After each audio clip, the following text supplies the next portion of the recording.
Welcome to X-Men Evolution, episode 22 of Cyclops is Waiting for Me, an X-Men animated recap podcast.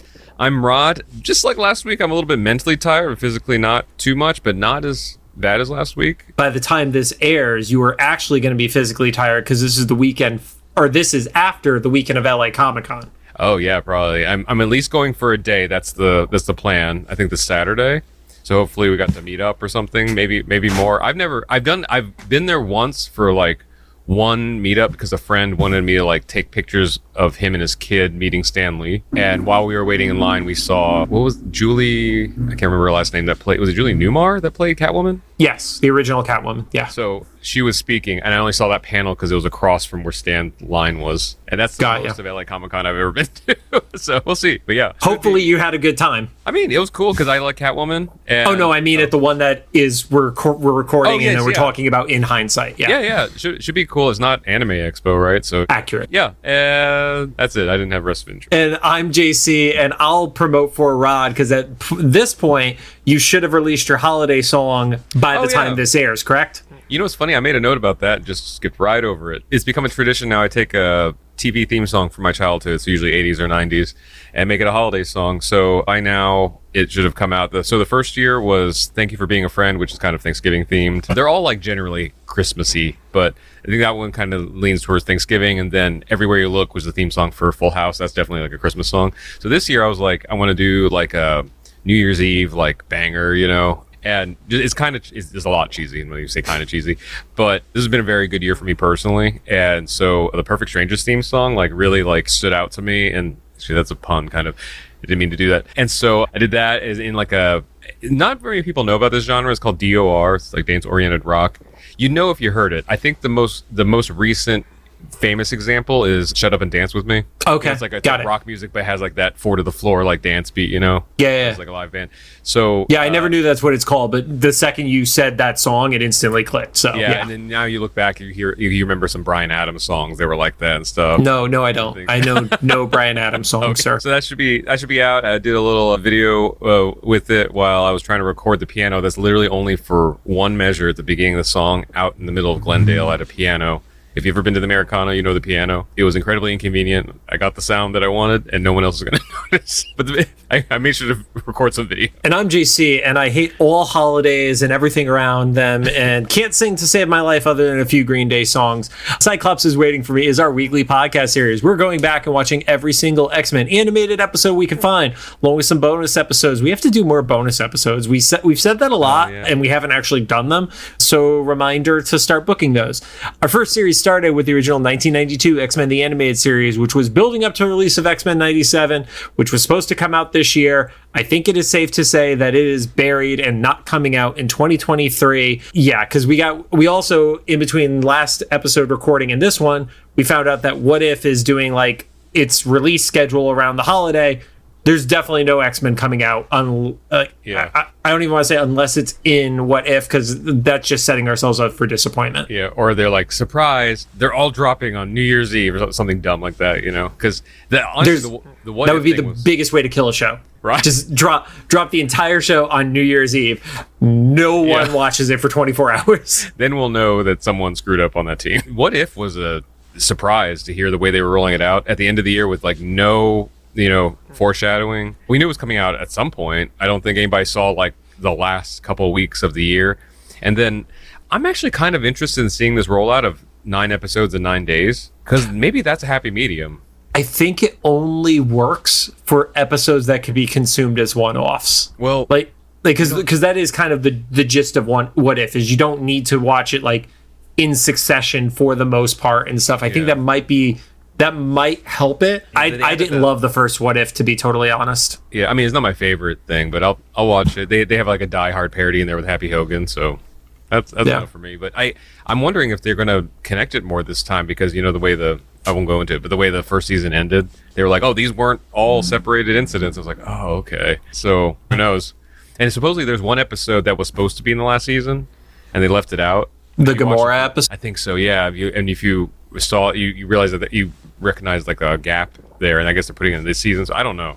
I mean, the fact that the character was introduced in the last episode of the season with like, what's the context of this shit? And also, there was a Lego set that came out around that character. So yeah. It's funny. So they're carrying on the tradition of like Marvel animated episodes out of order. So like 10 years from now, Disney Plus will like have corrected that order too. So if you guys weren't aware, in these episodes, we're using the order that is both on IMDb and Disney Plus. If you use the Wikipedia or any of the fandom wikis, and I got to assume that like one probably copy and pasted from the other or had matching editors, because holy shit, the order of episodes, if you go by the fandom, is just totally different than what Disney Plus is doing right now. So some quick reminders. We're a recap show about a series that started over 20 years ago. There will be spoilers. If you don't want spoiled for you, pause the podcast, watch the episode, and come back. We are currently not sponsored or affiliated with Marvel Animation, Disney, or Disney Plus in any way. Don't forget to follow us on social media at Cyclops IWFM Pod on Instagram, TikTok, Threads, X, and Facebook. Of course, make sure to follow us on your favorite podcast service. Rod, we had another pop-off on YouTube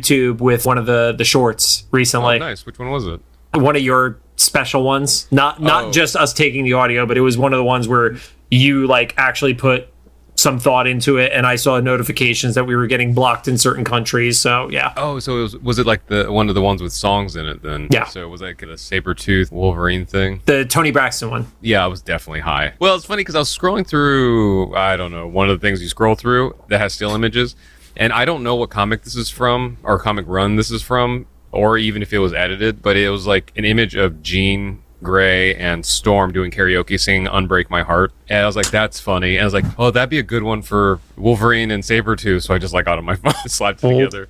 Well, now I have to look it up. That is definitely recent. This is Krakoan era. Okay. You could tell by Storm's outfit, because modern Jean was also wearing the classic Marvel girl outfit, but that's modern Storm. So that's a book from within the last few years. That's funny. That's a great. I love the still of that. It's like, oh, okay, this is expanding the anthology of Sabretooth and Wolverine's affair. Actually, this one fit better, I think, than most of the other ones, because Toni Braxton's so like dramatic in her singing of it. If you remember the video as a 90s kid, it was like her, I think it was Tyrese. I don't remember that video, to be totally honest. There was like a model or an actor famous, at least at the time, probably still, I think it was Tyrese. I'm not sure. Someone. If it's Tyrese, I mean, he's the Furious at this point. Yeah. So yeah. And he dies in like a motorcycle accident. I guess spoiler for a music video that's like 25 years old. I think that's okay. I don't think anybody's going to be upset about that. And so like, I at least kids like me, like they always associate like her crying over like a guy on the road that just died of a motorcycle accident. This song playing, I don't know. So anyway, Wolverine and Sabretooth, they'll be together someday. Wouldn't that be great? Even though, because Steven warned us like that there was some like progressive stuff in this, like they just hook up at the end of the series. It's like that pin I think I've told you about that I have that I forget to post, but it's literally just Scott and Wolverine just making out is the enamel pin. Yeah, just get it over, make out, and get it over with. It'll end one way or another. Now onto the show. Today we're going to be talking about season 2, episode 9. Titled On Angel's Wings. It aired December 15th, 2001, and currently sits at a 7.3 star rating on IMDb. And you texted me when you watched this last night, I think. We're like, holy shit, we got a Christmas episode at Christmas. Yes, it actually, like, our episode is in December. This was in December. It's yeah. That also means we've had 2 Christmas episodes this year for our recording because we were so late on the Morlocks. Yeah. And, you know, I don't feel as bad about that anymore either. Or did we miss like a Halloween-ish one or something too? Oh, we were really far off on a Halloween. We were like 8 months away, I feel like. And I don't feel as bad about that because this year on Halloween, you know, I didn't go anywhere because I was like, LA's gonna be too crazy. Yes. I was like, I just want to factual statement. Yeah. I just want to sit at home with Lucy, like eat a bunch of food and like watch Treehouse of Horror, and it wasn't up. And I was like, oh, I guess they're not doing one this year. Simpsons like aired Treehouse of Horror the first week of November. Ew. A full week after Halloween. No, that's stupid. Well, that was like somebody was talking about, oh, the Death Note episode of The Simpsons is coming out. And I'm like, that came out last Halloween, dude. Like, that's been around for a full year. Yeah. Oh, and then this one, I don't know how many times they've done this, but it was one of the rare times one of the stories wasn't about, like, an existing horror property. Like, not. It wasn't a classic reference kind of thing? Yeah, I mean, the other ones, most of them were like that. Right. There's usually, what, three stories? 3 usually. I think the first and the last one were. The middle one was literally the plot was, and this is how you can tell like how long it takes to write something to get it produced. The plot was that Bart's soul gets minted as an NFT. Ugh. and he's on the block train. So you love that because they're on like a bullet train in cyberspace. I'm gonna just close a door on my own head. And then Marge has to go in and save him. So she mints her soul to get in, and then she has to like destroy the other NFTs, and all the NFTs are like knockoffs of famous ones. Like they had the whole CryptoKitties thing there, but they were called something else. I was like, that's really weird because I thought I don't know. I thought like they could have like referenced them more directly since they're all, I don't know. It doesn't matter. But it was just still, what an odd episode.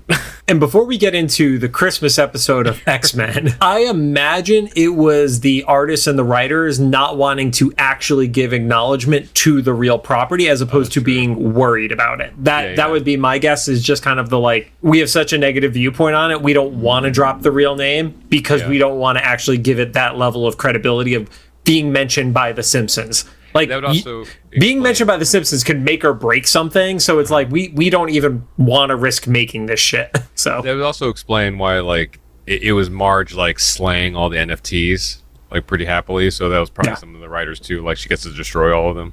Yeah. Meanwhile, the Korean animation studio, which is still probably horribly underpaid, is not happy. They're like, we don't care. We hate all of these things. Yeah, like, what is going on? All right, so this is a Christmas episode because they have all the elements to tell you. It opens up in New York City. With snow on Rockefeller Center, and there's harp music.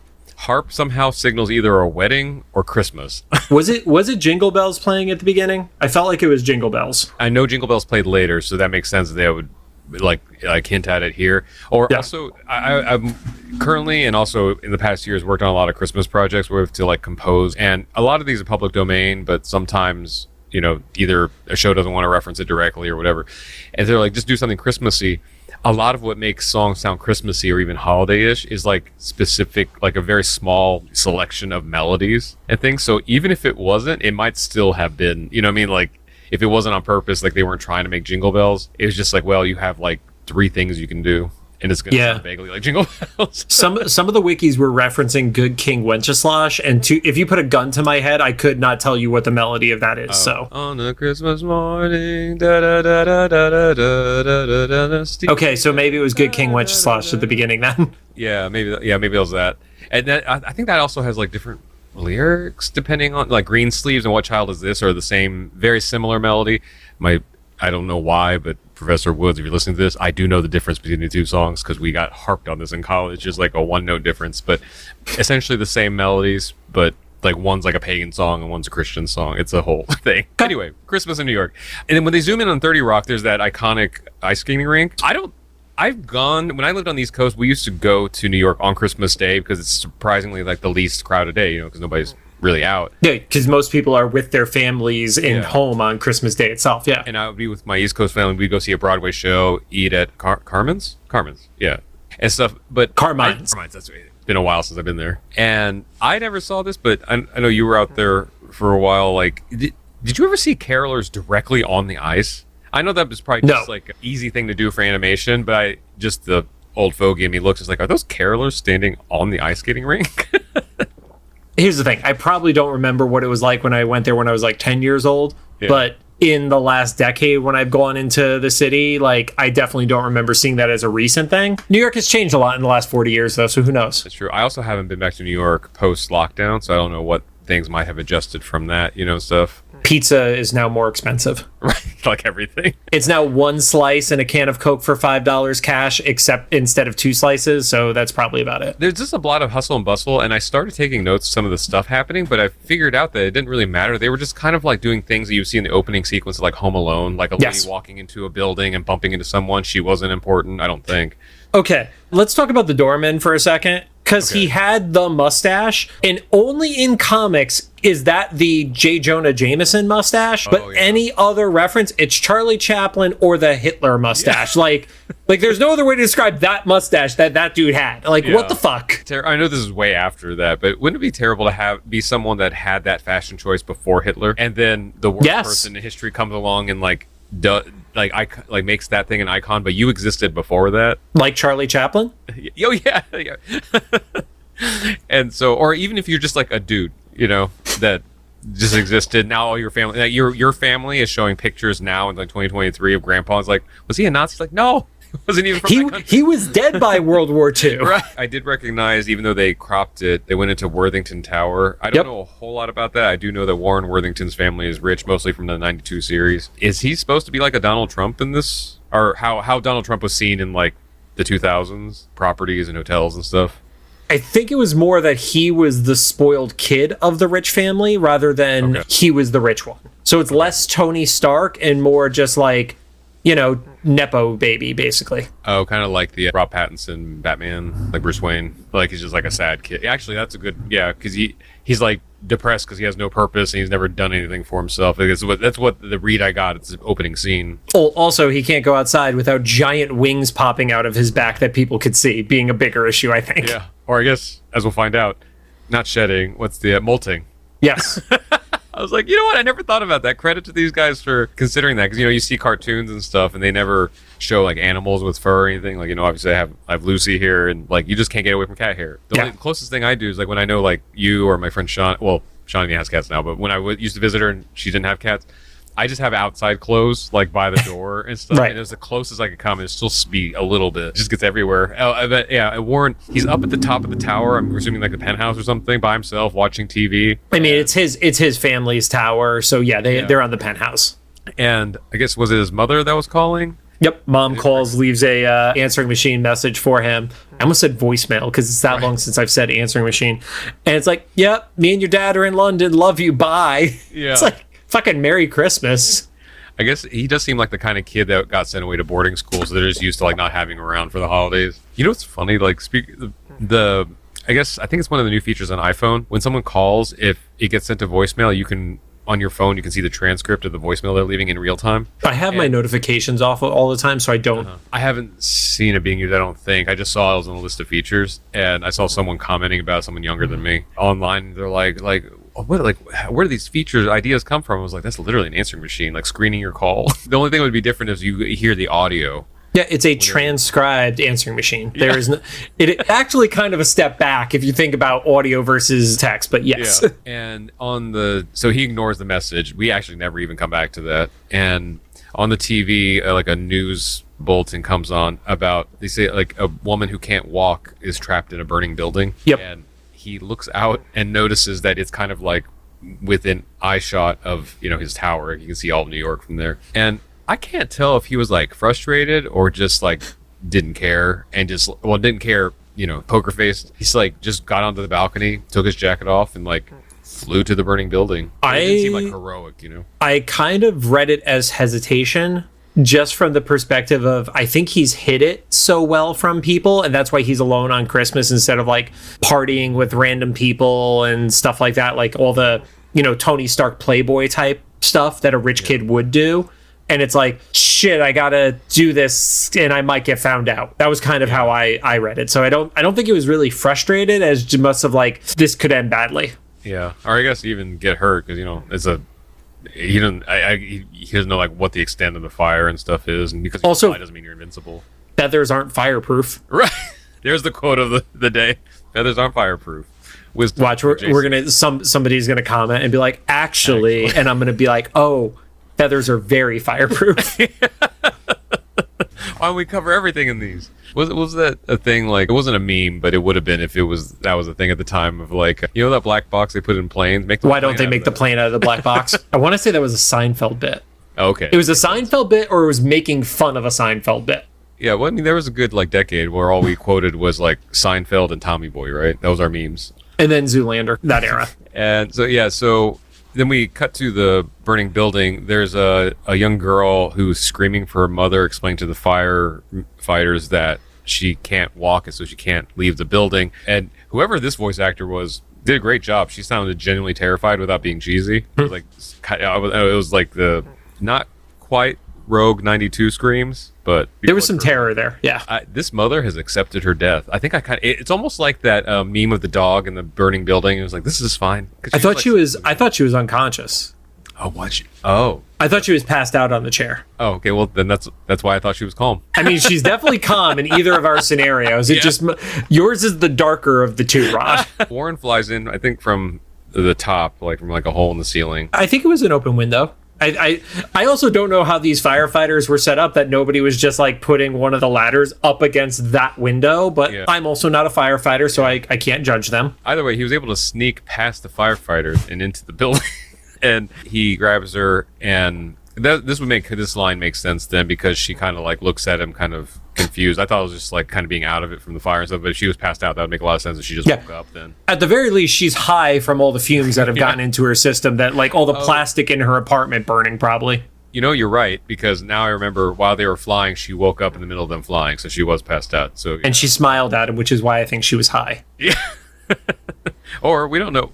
Maybe she's on pain meds and stuff, and it was a little both. The little toxic fumes and some happy pills before that. And he somehow flies either, I guess, around them, because he couldn't go over without them seeing him. I'm going with the nobody looks up theory that we had for 92. There you go. Everybody's looking at the front door of this burning building and not the roof right now. And so the daughter, who we find out her name is Jamie, she cries and turns around because she's like not accepted, but she's just trying to like brace herself for like, you know, the building collapsing or something like that, and her mother being in there. But when she turns around, she sees her mom on a park bench that Angel had just like left her on, and they have a beautiful reuniting. And then she asks, like, she's like, "What? How'd you get here?" It's like, "It was an angel." It's like, "Okay, you're high."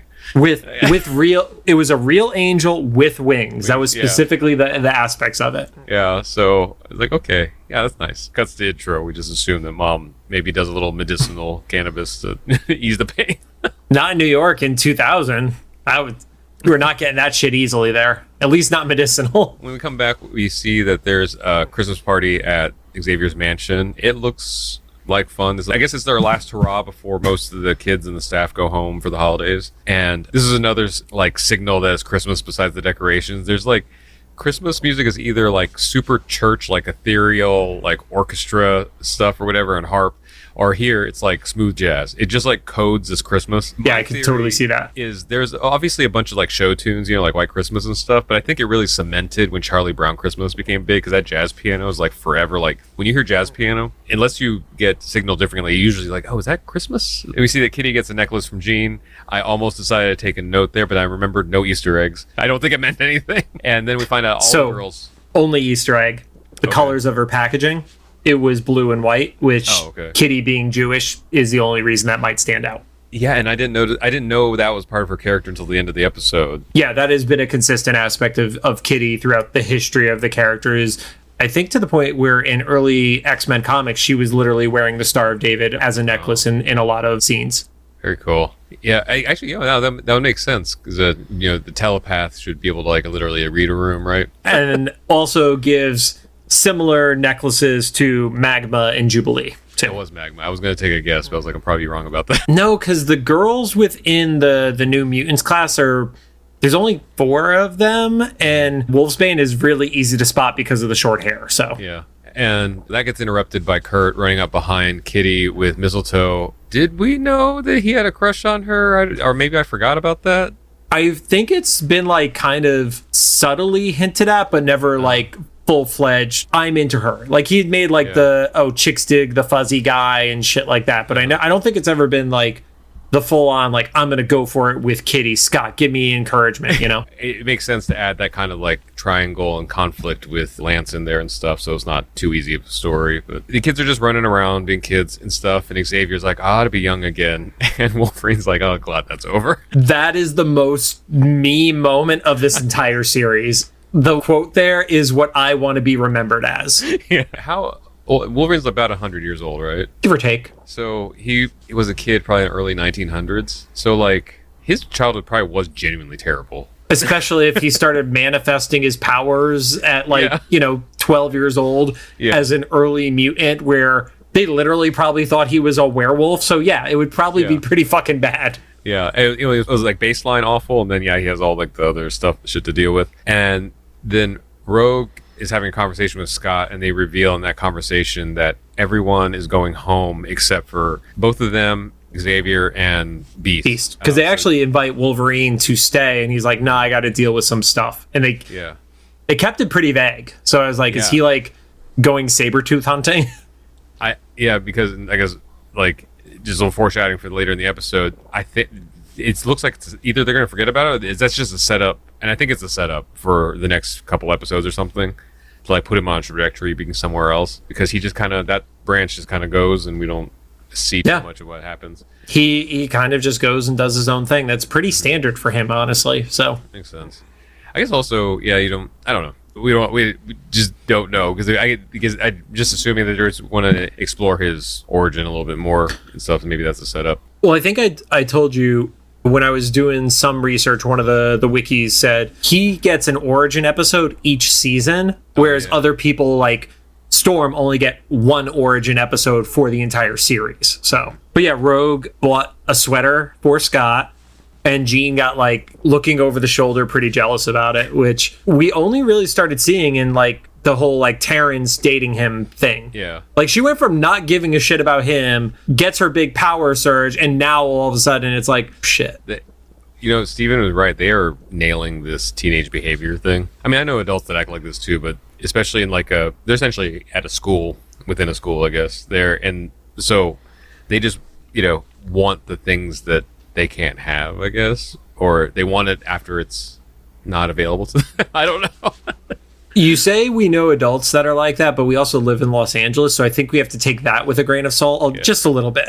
I mean, I'm even saying I know people from all stages of my life that are still like, and I thought the gift was going to be important. It's just a gray sweater. That's fine. It's a pretty boring sweater, to be honest. Yeah, I guess it was on purpose. And it wasn't even a lovely Christmas sweater, which I guess wouldn't make sense at Christmas, but anyway. Giving a Christmas sweater as a Christmas gift is a bad fucking idea. Like, I'm just going to say it. By the way, Rod, what shirt size are you? Medium. Thank you. Oh. Uh-oh. I was actually going to get like this ugly Christmas sweater. I thought it was pretty fun. And it was on one of those shady websites, but I was like, I have private.com. I can put a temporary credit card number in here. It was basically like Homer doing the Bush meme thing, but it was like an 8-bit style. I was like, that's kind of cool. Their shipping time is 17 to 20 days. It is currently a couple days before Thanksgiving. That is not enough time, especially because they're guaranteed going to be late, right? Yeah, I mean, if you're going to order it, you should order it like tonight. Yeah, but even then, like, it's not a reputable company. It's like one of those one-off things and stuff, and they're probably just doing DTG printing, and it's maybe even coming from overseas or something like that. I don't know, And when they say that that's like that's the time that they foresee, that it's probably gonna be like longer. If they're even like late by a couple days, that's like I get it on Christmas Eve. What's the point? It's so you have the sweater for next year. There you go. I always forget. Yeah. Kurt is still chasing Kitty with the mistletoe. He misses her and kisses, I think it was Bobby. It was Bobby. My response to that is straight terror. Also, the biggest irony of everything, and obviously they had no idea back then, but I didn't think about that. Like 15 years later, we find out that Bobby has been in the closet as a character. Started with a kiss from Nightcrawler. can turn a person. It's the fuzz. He's into otters. I don't know. What video was that I posted? I think it was something like a Jennifer Lopez video or something I was talking about, or song I was talking about, and I referenced the music video, and I love it. There was a bunch of comments. Oh, nope, I remember what it was. Speaking of, Toni Braxton comes full circle. The video for You Making Me High. She's in like white bodysuit, and one of the comments I made was like, there's a part of the song where the music cuts out and they throw the mic real close to her, and she just like kind of like moans the next like couple words in there, and I was like, that makes teenage boy feel things, because that song came out in like 98 or 97. Yeah. And a bunch of the comments were like, I'm a guy that likes guys, but that made me straight for 3.5 minutes. I was like, I get it.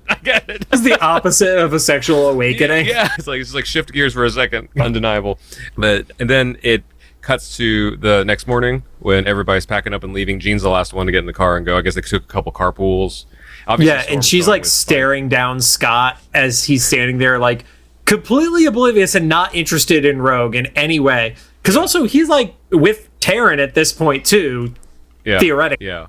Oh yeah, I didn't think about that. Jean's like, I'm leaving those two here alone. She can literally steal his soul. She doesn't steal souls. It's the Hungan who steals souls, remember? Yeah. So when everybody actually drives away, Beast is like, all right, who wants to help me install Cerebro security updates? Dude, he was genuinely excited about that. That wasn't like irony. He was actually very excited about it. I got kind of joy from the way they animated him and the voice actor and the excitement he had in it, because I love when anybody has those things, you know, like when I watch friends play D&D, or like for me, it's like on my birthday, I like to go to like Amoeba Records and Browse Records. And some of my friends are like, why? I don't know. I like it. And also, you don't have to come. But it's just one of those fun things. I get stuck in there for hours if I don't set time. But yeah, I love that was like Beast's Christmas Vacation was updating firmware. Oh, speaking of vinyl, since you mentioned Amoeba, PSA for everybody. If you go on Amazon and you get the soundtrack to the Spider-Verse, Across the Spider-Verse specifically, make sure you're aware which one you buy, because there is both the soundtrack and the score. Oh, yeah. Oh, you got the score? I got the score. So by the time this comes out, I will have had the soundtrack arrive as well. But I looked at the track listing and I'm like, these aren't listing any artists. These are just moments of the movie. Yep. Fuck. Usually, I think why that doesn't happen a whole lot otherwise is usually the soundtrack, the score is part of the classical division of record labels. So maybe this one, it was like not as separated, so kind of populated in the same searches or something. Because they generally know that if you're not someone that like searches out like classical music or film scores, then they won't even present that to you. I searched Spider-Verse vinyl and I got the wrong fucking one. So I'm sure it looked great. It's still great, and I'm gonna like play it. It's like that's usually what I'm playing when I'm like folding clothes and stuff like that. Is just a random soundtrack. So it's not bad. It was just like, this was not what I was expecting it to be. Yeah, it's funny. And then we cut back over to Warren. And what's he reading? Oh, is it Daily Bugle?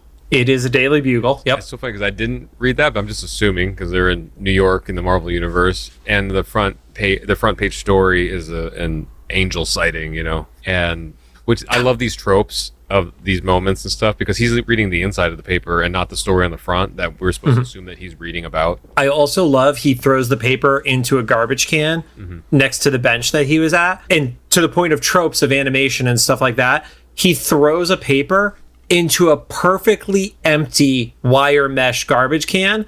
I challenge you to find a single empty garbage can in the entirety of Manhattan at any point ever. Is that there? You go. He's so rich that the staff just like comes in. They just go in front of him and empty shit out. Yeah. It's kind of like, I remember YouTube Space when that was a thing, like the bathrooms. So they had unisex bathrooms, and so like each stall was like its own little room.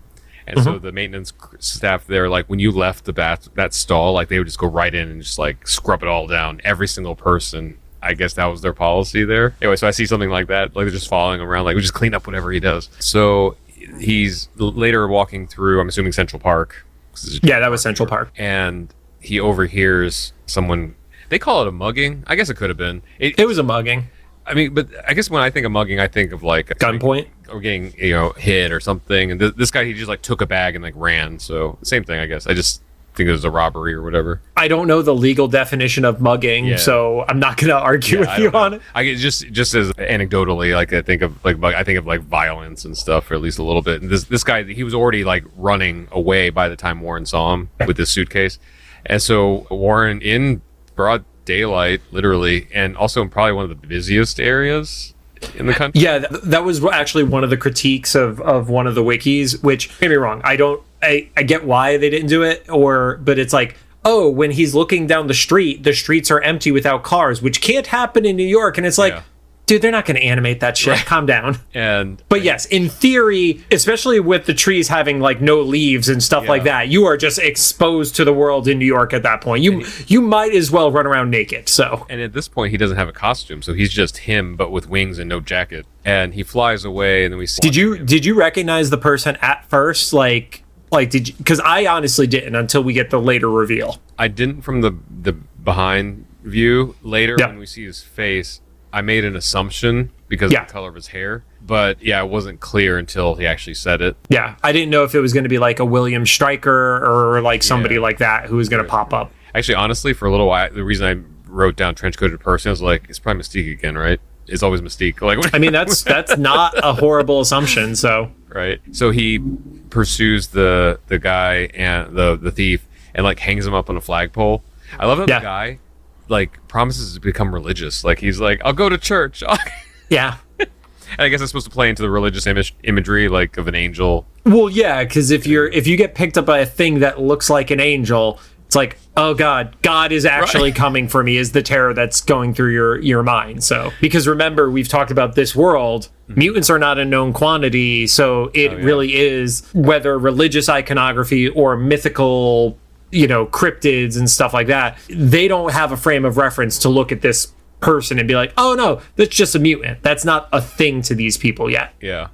And then the guy that got robbed, who feels like he was animated too specifically to be a generic person, so I'm assuming it's somebody they knew, like whoever they, I got a very similar vibe to it. It was definitely like inspired by somebody. Yeah, it's like this animation studio just does a great job of character design, and I think I mentioned this about another character in the past.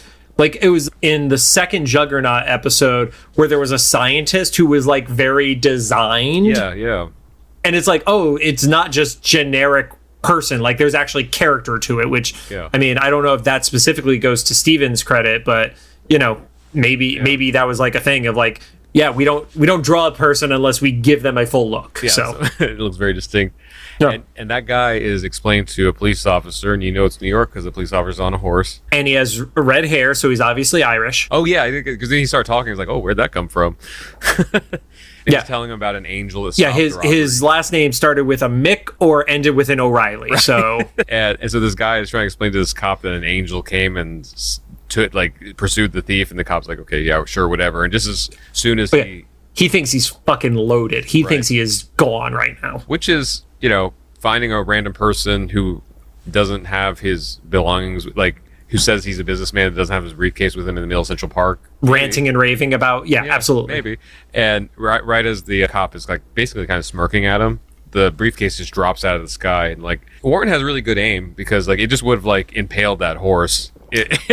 Also, I really hope that this guy did not have like an early laptop or something in there, because there was no protection for impact in laptops of that era.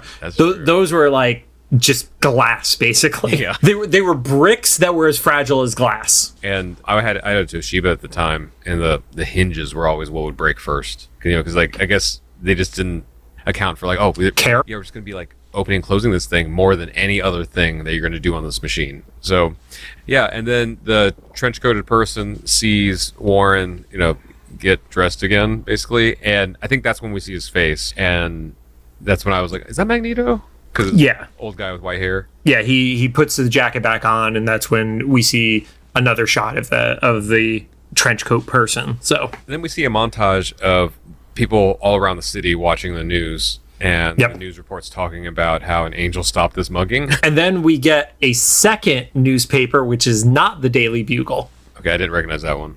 It was the Daily Globe, which I think was a joke around Superman, because Superman is... Yeah, okay, I was wondering. There's like, there has to be more than one newspaper in New York.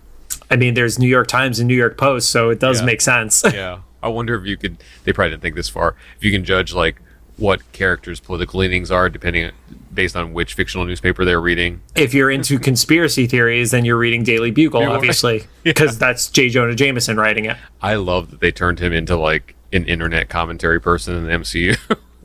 Also, and I know you haven't played it, but in Spider-Man, the video games, he's doing podcasts, and he totally goes full Alex Jones at certain points. That's great. That makes sense. It makes sense. And they have a counter podcast that is this like young girl who's doing like interviews with people in the community and stuff like that. It's a great juxtaposition between the two, because he's just screaming lunatic 90% of the time, and there's that 10% of the time where he's right there like, oh, I see why he still gets some followers, because there are certain things he's saying that are technically accurate. Yeah. Like just enough truth. Yep. But neither here nor there. Speaking of the conspiracy theory aspect of it, though, there's one guy on one of the radio programs who's literally saying, like, oh, yeah, it's like UFOs. Yeah. Like, literally just like full-blown UFOs. And there's kids who are listening to a boombox, but also listening to like an NPR-style radio program, which that I'm going to call bullshit on. If you are kids sitting around a boombox, you are not listening to talk radio. Yeah. I mean, I guess to their credit, they were like mocking it. I also don't see them doing that unless I don't see them letting it sit around that long to get to that point to find something to mock. Yeah, they're just like, remember, we're basically in the 90s. And in the mansion, they're seeing the news report, And Beast actually quotes the Bible about, was it angels unaware? I don't remember the whole scripture. And something about like people not being aware they're seeing angels and in real life and stuff like that. I don't. And Xavier just assumes it's Shakespeare, and Beast is like, no, the Bible. And then yes, I did. I laughed at that. I legitimately laughed at that. This version of Xavier is so different than 92. Like, I feel like 92 would have picked up on it being the Bible, but this is like, I don't even want to say cynical or jaded Xavier. It's just a little more scientifically focused Xavier. Yeah. He's still learning. He's relatively young, I guess. Yeah, I don't know. But then I think, if I'm not mistaken, I think Beast follows that up with a Shakespeare quote. Yes, he does. Yeah, because to the point where Rogue literally says that's Shakespeare. Yeah, Xavier wants to find him, and this was a great like plot point about why they mentioned doing security upgrades to Cerebro earlier. Is that's why they couldn't detect Warren in time, and so Warren was able to do all this stuff in New York without Xavier being aware that was happening. And that's what Xavier says. He's like, oh, we was it Scott, I think, in this conversation was like, maybe it's a real angel or something. Well, Xavier doesn't believe it's of heavenly origin, and Scott's like, but what if it was? And Rogue is like, kind of gives the look. She laughs. And I guess I never associated Scott with being religious, but it fits the whole profile of being a Boy Scout, going by the rules. He gives a little exposition about when he lost his family. And later on, yeah, and then he thought his brother was. That's why, he kind of like primed himself to believe in angels and stuff. And I like that Rogue laughed at him though, and then she had to ball. And then she gets all excited, and she's like, "Well, we should, Xavier's like, we should go find him." And Rogue's like, "Oh, me and Scott will go." I was like, "Oh, okay." She's already moving into that territory. She's going for it. Yeah. Jean is far away. God knows where Taryn is at this point. Yeah. I feel like Rogue doesn't even give a shit about Taryn. She's just like, Jean's in the same house, so I have to beat her out. And before, we definitely saw that it was her having a crush on Scott. Here, it's almost like, instead of being 50-50, it's like 70% she wants to get out of the house. Because she keeps saying, like, let's get out of the mansion or whatever. And so, Xavier, I think, tells Beast to, like, gather the information to send with these two so they can go to the city and try to go find Warren. And when they cut over to them in the city trying to find Warren, and forget, like, this is pre-internet day, or internet was around but not, there was no social media. It was super early, so it might not be your go-to right then, because this is what, 2002 or something. So this aired in 2001. So 2001. I mean, at the latest this was written was early 2001. So this was like, I want to say maybe you had MySpace at that point. I don't think there was MySpace at that time, because I was in college. By this time, there was definitely MySpace, because I was a freshman in school when MySpace came out. Okay. Man, I probably just didn't hop onto it right away. But you guys had the Wi-Fi campus. What the fuck were you doing? Right? Talking to people? Yeah. Actually, drinking? Amen. Like that, everybody was just instant messaging each other, basically texting 10 years earlier. But so they're the city, and they're just kind of going, for lack of better words, door to door. Like, not door to door in like one right after the other, but like any plausible spot. Like if they saw someone in the news, you saw them go to like that woman in her daughter's house, or wherever they're staying now. I guess it's not their house. Just see like if they saw them, and then like talk to the guy. They get chased by the homeless guy who has the "Angels are among us" as opposed to the "End is nigh" sign. Yeah, which it's like the most positive way to view the person who is lost it on the street, because it's like, oh, it's actually a sign of hope as opposed to the world is ending, which is normally how it's associated. Right. And in this sense, the guy's not crazy. Like, he probably he's actually accurate. Yeah. And I think we see him talk to the guy that got his briefcase stolen in the park, and they end up at Cafe 48. I'm assuming the 48 is some import. Okay. I wrote it down, and then I didn't actually look it up. Well, while you're looking that up, at the cafe, Rogue is like, this is all good. We can keep looking for him, but let's do something fun while we're in the city, which is fair. Why is there a Cafe 48 in actual... Okay, it's in Bayside, not Bayville. I was like, what the damn it, Rod? Apparently there's one in Bayside, but not in Manhattan. So, no, I'm blaming you. Thing. So they're inside getting some, like, hot drinks and stuff, because, once again, it's like the middle of winter in New York, and they're going door to door. Yeah, it's probably, like, legit 20 degrees out. Yeah, and Rogue... is like, let's keep looking, but also like, let's do something fun while we're in the city. She suggests going to a record store because Scott didn't ever get her a gift in return, and because it's a nice way to get somebody to buy something for you. And they go record browsing, That's where they actually have the conversation around Scott believing, like, well, what if it is actually an angel? To your point from earlier, yeah. And that's when Rogue laughs at him. That's right. Right. And he explains the whole thing about losing his brother, and then they end that conversation with him being like, not that Alex was the angel, but that there was a guardian angel looking over him. Yeah. And that segues into, they said Brooklyn Bridge. Is it actually the Brooklyn Bridge? I know these always get like mixed up. I cannot tell you what each bridge is, Okay. to be totally honest. As long as I have lived there, I literally just follow GPS. I do not know which one is which. They said it. They said it was Brooklyn Bridge later, so I'm going to assume that's what it was. The trench coat guy is standing on top, so clearly not just a person. And he's kind of like waiting for Warren to fly by. Which I thought, as Warren was starting to fly by, that it was him like setting up a meeting with him at first. Oh, I didn't even think about that. Which is not what it was, but that's what I would like. I was like, that's a very specific spot to stand as a normal person. You can't just walk up there, you know?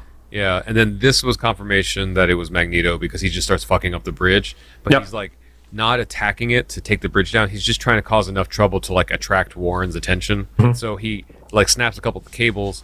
It sends one of the cars with like a family, like a nuclear family, off the bridge, and does kind of the Spider-Man thing where it's not out in the water yet. And this is actually where we see Warren does have a costume, and the closest equivalent to it was his pre-X-Men costume. When you see some of his like pre-X-Men #1 flashbacks, it was referred to as the Avenging Angel is the name of that costume.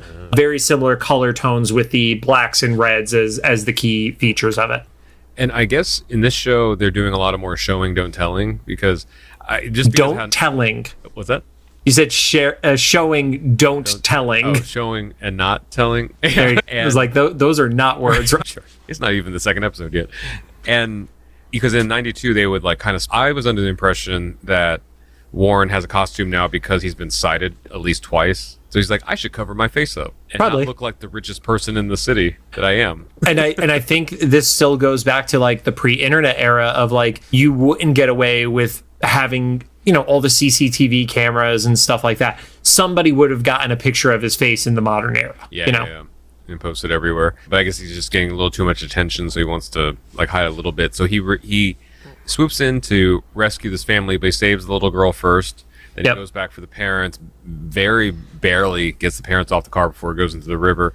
Then everybody's celebrating him, and Magneto is still in his trench coat, is kind of coming up in the crowd, and then he like basically trips Warren, and then Warren knocks the little girl into the water.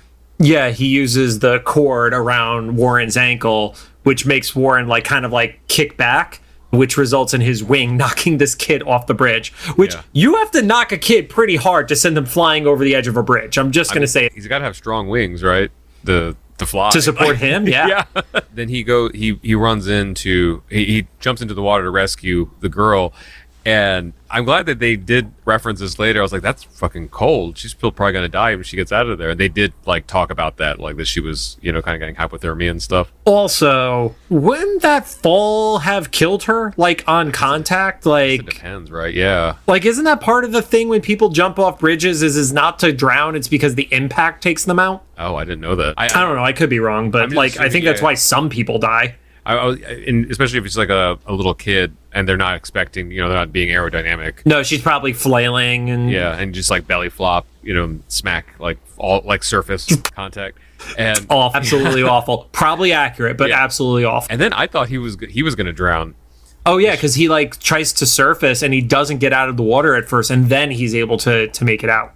For a split second, I was like, are they going to reveal that his wings get waterlogged and that's like his weakness? Like you get that would be hilarious.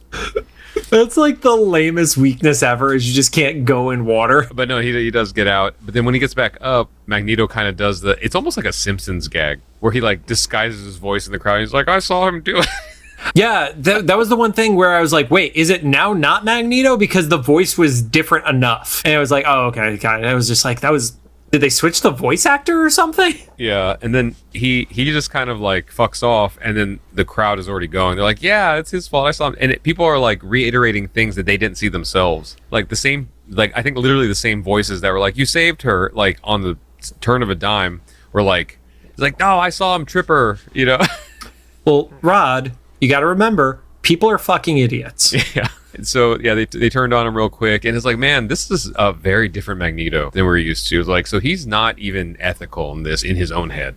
Like he's setting up, like, this didn't happen for real. He like set everything from the beginning to like everything was entrapment. I don't know. I'm not sure if I like that or not. This is it, you know, because I like it being different. It's much harder for this Magneto to have like anti-hero moments, at least in the current like story. But it's like you also remember early Magneto, like pre-1980s, was basically just like, I am a villain. So then we catch up with Rogue and Scott. They're at the record store browsing records, one of my favorite things to do. Which I just got to point out real quick. In the next episode, there is a record store scene, and it felt like they literally just used the exact same environment between the two. Yeah. It's like, record stores haven't been a thing this entire series, and then we get 2 episodes in a row, record stores. Yeah, they were like, we already have the background, and it's only for a second, so we only need it for a second. Yeah, cost savings. What I did think was interesting is apparently there are 2 like named students from the school who I can't tell you who the fuck they are. Yeah, neither either. But the 2 kids in the scene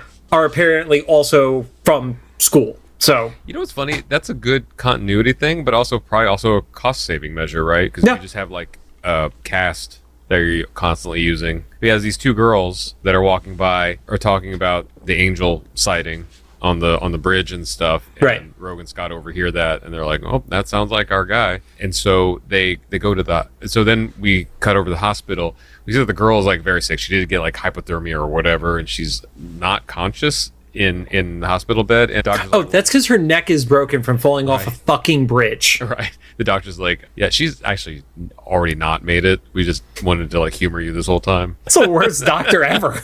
Right.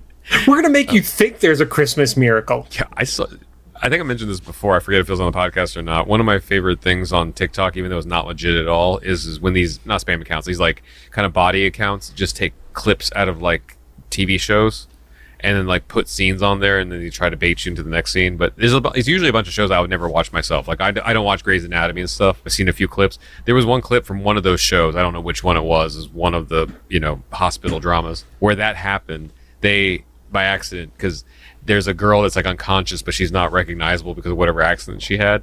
And it was like her and her best friend. So they actually switched the girl, and the parents are with a girl they think is their daughter, but it's actually the best friend that was pronounced dead. Oh, and God. The parents of the... So they had a swap? Yeah, and so the doctors had... The clip I watched was the doctors deciding like who has to go sort it out amongst the parents, because they have to deal with it simultaneously. And so like they have to tell one set of parents that like your daughter still has a chance of being, making it, and then yours did not already. So tell me it was something completely callous, like they were like, and 1, 2, 3, shoot, and it was rock, paper, scissors. Whoever ended up doing it, it sounded like they were responsible for it. I didn't watch the whole episode. It was just this little clip, but I guess maybe they were the one that made the call or something. I don't know. But yeah, that happened in some random show that I forget. I don't know the title of. And so the doctor's like, well, we should go. I guess they're just leaving the room. This was clearly for the plot, because usually in TV shows, at least, people like parents and loved ones like stay by the hospital beds, like one will step away and the other one will go with the doctor and stuff. Yeah. So, but all the windows that are easily opened in this hospital. That is the cartoon trope, because you try to open a window beyond a crack, it doesn't happen anymore. Yeah, and some of them don't. They're just bolted shut, right? Yeah, like it's literally like you cannot open it. And so when the parents leave, Warren flies in. We're assuming because he's feels guilty, because he's still under the impression that he did it. Right. He doesn't know that anything happened with Magneto. Yeah. And then he hears a nurse come in, so he hides behind one of those like cloth the curtains. And nurse is deaf because she can't. I don't know. So she can't hear this person in the room with giant wings scuffling around enough that he can put like a lab coat on or a doctor's jacket on, and then sneaks out with her still like kind of in the room. Dude, nurses work crazy amounts of hours. It's the holiday. Give this person the benefit of the doubt. They were friggin' tired, okay? Yeah. And so he looks like he's gonna make it out. Then Rogue and Scott are talking to the front desk person, and I feel like this front desk person is telling them a lot more than you're supposed to. Breaking absolute privacy violations with that. And he tells them, the only thing I remember is the parents saying they're going to go to church to pray. Yep. You think that's going to be the lead, but then right then Warren starts molting, and he like a feather falls out of his trench coat, and Rogue's like, "It's him!" It's like, way to be discreet, Rogue. Yeah, Rogue sucks as a secret agent was my comment there. And so now there's like a pursuit. They have to like run through the hospital, which is super safe once you get, like you said, Christmas in New York hospital. Yeah, throws one of the carts that has like, you know, the portable stuff for the nurses into them and stuff, and then jumps out the wide open window again. Yeah, another window. Cartoon concession, but no. So he flies out the window, and then we catch up with the parents who are at the church praying. This is another thing that is too nitpicky, but I have to bring it up. It's Christmas in New York, and they're the only couple in the church. And also, I think that was St. Patrick's, which is one of the most popular churches in all of New York. Yeah. And I'm not even Catholic, but even I know, like, that's, if there was like one of two times you're going to church in a year, like that was one of them, right? Like Christmas Eve. Well, if you weren't a horrible Catholic like me, yes. Right. Well, I mean, even like if you're being dragged by your family to go to something or whatever, but it would be more than one single couple there. Again, at St. Patrick's, which is one of the like the most popular, or St. Patrick's or St. Peter's? St. Peter's, sorry. Okay, either way. Big Catholic church in the city on Christmas, either Christmas Eve, we're assuming. Christmas week. Let's go with week. Sure. But anyway, so they're... Because people were traveling that morning, and I don't think the kids at the Institute would have all traveled on Christmas Eve. That seems like terrible timing. It pans out, and you see the Warrens on the balcony watching them. This is like mobster shit, you know? And once again, he's probably just feeling guilty and trying to process everything. And then Magneto floats in behind him. And just trying to recruit him. He doesn't like allow for a lot of time for information to soak in. No, he gives very culty vibes for it, where it's like, yeah, you know, I'm somebody like you, and then he starts asking like the leading questions of like, is this a gift or do you feel blessed, and like all those things that make Warren feel very unsure of himself, which was Magneto's whole MO of making him knock this child almost to their death. Yeah, and I felt like it was an echo or like a derivative of his speech to Alex at the end of the first season. It's like he's like, in his mind, he's like learned a few things, so he like tweaked his speech. Still didn't work. No, it's not a great speech, and I think it only works on really susceptible people, which was why it worked on Alex, didn't work on Warren, why it worked on the Brotherhood kids, you know? Yeah, and so then because he literally says the whole like, yeah, now you're like living alone in shame, and it's like, oh, I mean, not wrong. He's sitting in the dark on Christmas Eve, so and so, or Christmas week, right? Shut up, Ron. And then they just have like a battle up there, and I thought that's when the parents were going to notice. Well, he also does the whole like, you know, but it's cool. You're trying to help these pathetic people, and that's where he gets into like the homo superior of it all, of like mutants are elevated beyond humans. Like he made sure to throw that in there of like, you're not one of them, you're better than them, you know? Yeah. And so, they get in a big fight. It should be very clangy and loud, but I guess it wasn't, or it's too far away from the individual couple that's at the church. And until they start fighting above and the chandelier starts getting involved, and then they get out. I think at first Magneto used like a candle stand, I think, and like wrapped it around Warren, and then Warren gets out of it so smoothly, though. You gotta give him credit. He just like, I don't know, became like a fucking ferret, where it's just like, I don't have bones, and I slid right out. He worms out of it. He's just like whoop, and I should know this because I spent time in church as a kid, but chandelier is not the right word, but you know what we're talking about, like the large lighting fixtures over like a cathedral or a church. I'm calling that a chandelier. Yeah, I guess I don't know if that's wrong, but I'm calling it a chandelier. I guess when I think of chandeliers, I think of like the really like a lot of like light sources coming off, and this was like the one big thing. Either way, Magneto rips it out of the ceiling and ties it around Warren, and then that's when the parents notice. Yes, I don't know what's going through their heads, because they're in a church and they're seeing like they're seeing an angel be attacked. An angel be attacked by a guy in like a purple and red metal armor suit. You know, it's wild. And also Warren's outfit is darker colors right now too than I mean, it's what they saw earlier, but like, cool, they're shadowy figures with wings floating above you, you know? Yeah. And then Scott zaps Magneto from off screen and basically shoots him out of the church. Like he shoots him that fucking hard through the stained glass window, and then he shoots at Warren to free him from the thing. And I was like, it's kind of funny because they did accurately depict what you always just discussed about the optic blast being a force blast thing. But it's kind of, when I looked at it, for some reason I was like processing, like, that's the equivalent of like a normal person punching a chain to release someone. Yes. Yeah, it's like I'm going to free you. Stand still as I hit you with this hammer at point blank range. Yeah. So Warren's there, and he's like, it doesn't rip the chains, it just like punches it, I guess, to loosen it up or something, so you can squirm out of it. That was really great. And then Magneto flies back like immediately, like he zooms back in, and they have like another fight. And then church fight. And I don't think the parents are like, I don't know what they're thinking right now because there's so much happening. I think they ran out at this point. I think they've given up hope. And if you go to pray for your daughter to not die, and two demons are fighting above you, you've stopped believing in God at that point. Right. Or you're like, is this not, how is this gonna do it? Actually, I guess it technically did answer their prayers. They don't know that. Not really. Because the battle saved Warren. No, it didn't. Yeah, never mind. Yeah, no. It didn't. I don't think, okay, never mind. I don't know. I don't think you know how prayers work, Rod. Yeah, all of us, right? So then Rogue tries to like absorb a little bit of Magneto, and it's this like thing where she like reaches under his helmet to touch him. At first, I didn't think she got to it in time, but because he stopped her pretty quickly, so I got that same impression that it was like it wasn't enough. And he throws her off, but then you see his eyes glow first. I guess that's supposed to be a signal that something's like haywire with him. Right.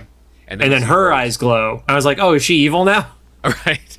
That's the part she got. And then they start fighting for a bit, but she flies after him, and they just like go through the city. In particular, I always think it's this Empire State Building. That's the Chrysler Building. For some reason, I have like a mental block with that building, and I always fuck. You're right, because it doesn't have the balconies to stand on. Okay, because I wrote Empire as well. Okay. Yeah, props to every one of the wikis for correcting that for me. Then there's also the SE Building, which I was so disappointed in myself that I did not immediately. That's Stark Enterprises. Oh, okay. I didn't put that together. I mean, because I was like, what the fuck is the SE Building in New York City? And like, there's not an SE Building, and it's like, oh yeah, I'm a dumbass. That's funny. Okay, yeah, that makes sense. Yeah, my note here is like, they go to, well, the Empire, but Chrysler Building, and cause mass destruction. Like, that's like the beginnings of Battle of New York for MCU, right? Yeah. Smashing into the side of skyscrapers. Yeah, and he throws the giant bird, which, is that still technically a gargoyle at that point, if it's a bird head? I guess. I don't know. Yeah, whatever. Yeah. The giant bird head, which I love that, especially even as they were fighting the church, they showed the metal rebar as the reason why he was able to throw chunks of rock at people. Yeah, that goes through the structures and stuff. Yeah, and throws the giant bird head at Rogue. And then Angel got there in time, caught her, and stopped her from falling and going splat on the sidewalk. And she gives a little bit of the look. She's like, I know. I was like, hey, Scott's not available, but this guy definitely is. Right. This might be a better choice for you. Yeah, he's richer. Also rich. Yeah, he's richer, and the way they animated him, more handsome, maybe not age appropriate. I keep forgetting about ages in here because of animation and stuff. I don't know. He could be 40 or 30 or 20. We don't know. I think he's still a teenager. He's still okay. I think he's still a teenager. Okay. So could be wrong, hasn't been confirmed. Think teenager. Real Rogue, not a bad option. And then every time you make out a little bit, you can fly for a while. So back at the hospital, Rogue, Scott, and Warren are sitting in the waiting room, kind of anonymous from the parents. I don't know if the parents have just like not recognized the same set of people wherever they go, including above them in church. They're distracted. Right. They're distracted by their daughter almost dying and then demons fighting above them. Right. I give them a pass here. It's been a rough fucking day, Rod. Yeah. But see, that was the other thing was like, they seem kind of okay at the hospital. They just like went back. They're like, you know what? We're just going to pretend. It's like the last episode. Like, did you see that? Nope. And neither did you. Okay. And then we're back at the waiting room. It's kind of like at that point, maybe don't go to the public church. Maybe just go to the spot in the hospital that is made for people to pray in. Yeah, the little chapel or something. Yeah, go to the chapel. That's got to be better, because then at least if something is happening with your daughter, you're not like down the street in New York. Right. And then while Scott, Rogue, and Warren are talking, because they're kind of giving Warren the spiel about like, you could come be with us, and Warren, rightfully so, is like, you sound like Magneto. He's like, no, but it's different. It's like, yeah, that sure, everything changes now. Yeah, their explanation was, well, he's on a power trip and we're just like trying to fit in and put it to good use. But then Scott does the thing that I have not liked in this series, and it's one of the only things that, like, it's probably a hindsight scenario that it doesn't play as well today, but it's the whole, like, well, we have to keep it on the DL because people aren't ready for us. Yeah. And that doesn't ring true in 2023 to me. It's like, yes, there are not people who are going to be okay with it and support you, but fuck those people, you know? Was early 2000s, was this the whole, like, don't ask, don't tell era? Probably. So that kind of fits. He just, I don't know. Yeah, it doesn't age well now, but at the time it was very, like, that was the progressive thought, was we're still going to other, but just don't, whatever. Yeah, because it would have been towards the tail end of that, because I just looked it up. Ellen came out in 1997. Yeah, and that was still a big deal. That was a massive deal. Yeah. It was the first moment. She lost her sitcom from that, right? And that's what started the talk show. Well, didn't she lose the sitcom and then they gave her another one? I don't know. And so I think, like, I remember seeing a really tearful interview with her of losing the show, and I think it was the big sitcom that starred her, and then kind of, like, I believe either directly or indirectly led to the talk show. But either way, yeah, it's a thing that tracks for the time, but didn't age too well. But then Warren goes, well, he basically says, he's like, yeah, I think I'm good. He's like, I'm not gonna, like, shut it down for forever, but he's also like, I'm not coming back with you guys. Yeah. And I think he leans in closer to overhear what's happening with the little girl, and that's when Rogue asks Scott, like, you think he's gonna come home with us? And he's like, probably not. I like the honesty. But that's where we find out that Haley who's the name of the little girl, is doing okay. So yeah, she woke up. And then you get every X-Men show has to have in a Christmas episode, apparently, is one of the girls starts to tear up. Like we saw it with Jubilee in the Morlocks. But Rogue, like, you could tell she's like, oh, I'm a goth girl. I can't have emotions now. Yeah. I can only have my own sad. I can't be sad or happy for other people. And I think this might be where Jingle Bells definitely played. It was either here or, like, another scene where they're in the city, but, like, at one of these points Jingle Bells is played. It would make sense kind of here to, like, because that's how they end it. Well, then we also get the holiday montage, which you see Jean with her family buying trees, Kitty lighting all the candles of the menorah with her family, Kurt at the airport to greet his family, which I love that in theory they have only seen him, maybe he sent over, like, pictures or something, but they're like, oh my god, we could pick up our son from the airport and it's gonna be okay. Yeah, in public. Yeah, so this is where the Jingle Bells played then over this montage. That's where I remember hearing it. Spike is having a snowball fight with his dad, and they decide to, like, hit Storm and Evan's mom. And of all the people to throw a snowball at, you might be the dumbest human being to ever throw a snowball at Storm or Bobby. Those are your two dumbest choices. And she kind of does, like, a sideways cyclone. We have Logan at a bar playing pool by himself. One of the wikis, the Marvel Animation Universe wiki, mentioned that, and I couldn't find the interview they were referencing, but the directors originally thought about having Easter eggs in that scene, but chose not to because they wanted to be more impactful of how alone Logan actually was in that shot. Gotcha. Okay. Yeah, so this was the shot that led me to believe, like, him spending Christmas alone was supposed to be him being somewhere, like, a different city or something, to spin off to some other episodes that we're going to see him in. That's why he, like, left. But otherwise, we don't find out why he wants to be alone on Christmas. I think it's just, that's him. He is the lone wolf of the group, and certain things he'd rather be alone during instead of around a big happy group of people, or even the smaller sad group of people who didn't get to travel, Which also, one thing with the whole Rogue, she doesn't, like, ever mention or visit Irene or anything like that. She's like, my adopted mom, I'm just gonna fuck off and never go see her. That's true. Oh. I didn't think about that. Yeah, she knows Mystique. Does she just assume by proxy at the end of the first season? I don't know, but it's It's interesting. Where she's like, you know what? Even if she's not, then let's just not open that can of worms again. Yeah, maybe. And then Xavier and Hank are, I'm sure it is spiked coffee at that point. There is Jameson in those cups. Yeah. I saw an updated hack for that where somebody just takes, like, a tub of ice cream and just pours Bailey's on it. But it's not a hack. For Christmas, though. It's not a hack, though. Yeah, if you had sprinkles, then it's a hack. Okay. There are certain phrases in the modern vernacular that drive me absolutely insane. One is hack when it's not actually a hack. Yeah. It's just a recipe. And the other is Easter eggs when they are key plot points to a thing. Yeah. Those are not Easter eggs. I think the word hack though is slowly and now quickly morphing into not meaning the original thing anymore. It's just It's mean the original thing. It's more of like I think in the next few years it's just gonna straight up become like the 5-minute crafts, like those like spam videos. Like hack is gonna almost be like something that's definitely not real. I mean, they're already starting to get there right now. There are certain things that are like, this is a hack, and then people try it and it's like, this does not work. Yeah. The only thing that we did not talk about fully, I sort of mentioned it, was the Marvel Animated Universe wiki went absolutely nuts with this episode in particular about goofs. And I'm going to read a few as a sample. Holy shit, dude. There's got to be at least 20 of these things listed. Oh, no. So, like I said, the streets are completely devoid of traffic when the fire trucks go through. Throughout the episode, visible breath does not appear despite constantly cold temperatures. The Angel Statue Terrace and Fountain, however, that's in the middle of Central Park and not near the skyscrapers like shown. The accident on the side of the bridge, there is a car stop pointing the wrong direction that was not involved in the pileup. Oh, I didn't notice that. As soon as Warren loses the doctor coat, his mask is back on without having touched it. Nano. Oh, I was right. It was St. Patrick's Cathedral. The actual St. Patrick's Cathedral is significantly longer than the one shown here. Yeah, I get that pass.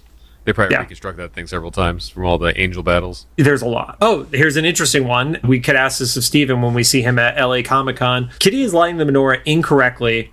Character designer and occasional director Stephen E. Gordon had left instructions on how to light one, but was not around for the final animation, and admits that it can be confusing for people who are not Jewish. That's kind of sad because it was like meant to be a representative moment, and then right. But also, if you don't practice, like I would not know the order of which to light them and such too. But yeah, like I said, 20 to 25 things in the goof category, and this is the show that sometimes the goof category doesn't have anything, and the trivia has one thing on it. So yeah. There was a super fan for this episode. There are more screenshots than I know what to do with when I have to set this one up for Instagram. So that's funny. I guess because it's the Christmas episode, so that's why. But yeah, at least we have a bunch of shit that we could steal and repurpose for Christmas week, Rod. There you go. Yeah, I always like Christmas episodes. This one was like vaguely that. It was like it's got it's set at Christmas time, but it didn't have directly to do with it, except for everybody being away from the mansion. It's Die Hard. Yeah, I was gonna say it's like where it happens then, and there's like a little redemption happening, but it's the framing, but it's not the core to the story. And Die Hard is still like my favorite Christmas Eve movie to watch every year. Yeah, like I just put it on in the background, and every year I always order too late. I want to and I didn't this year because now it's just becoming like a joke to get the Hans Gruber Falling from Nakatomi Tower advent calendar. Last year I think I tried to get it. Now it's definitely too late, but like they were like it's going to be 15 more days. I'm like, Advent will be over by then. You mean the middle of December? Thanks. Yeah. I hate cheer and happiness, but it's a good episode. Well, thanks for joining us. If you have any thoughts, make sure to drop them in the comments for either the YouTube upload or official Instagram post about this episode. If you like what you heard, we'd appreciate a rating on the podcast app you're choosing. You can find us on Apple Podcasts, iHeartRadio, Amazon Music, Spotify, Google Podcasts, and no more CastBox, right? Fuck, I have to edit that.